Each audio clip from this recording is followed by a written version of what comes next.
আচ্ছা, জীবনে কখনো কোনো মৃত ব্যক্তিকে গোসল করিয়েছেন? যদি কখনো সুযোগ হয় তাহলে সেই মৃত ব্যক্তিকে গোসল করাবেন।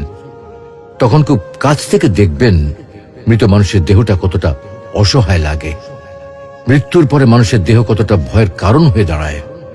সুযোগ পেলে রাতে লাশটা পাহারা দেবেন, তখন বুঝতে পারবেন প্রিয় মানুষটার লাশ রাতের বেলায় আপনার কাছে কতটা অদ্ভুত লাগে, কতটা ভয়ের কারণ হয়ে ওঠে, কতটা আতঙ্কের কারণ হয়ে যায়। সুযোগ পেলে মৃত ব্যক্তির শরীরে একটু হাত লাগিয়ে কিছুক্ষণ তার স্পর্শ নেবেন। আপনি তখন উপলব্ধির সুযোগ পাবেন এই পৃথিবীতে বিশাল প্রভা প্রতিপত্তি মৃত্যুর পরে কতটা নির্যাতনের রূপ নেয়। সুযোগ পেলে আপনজনদের লাশ কবরে নামাবেন খুব আগ্রহ নিয়ে।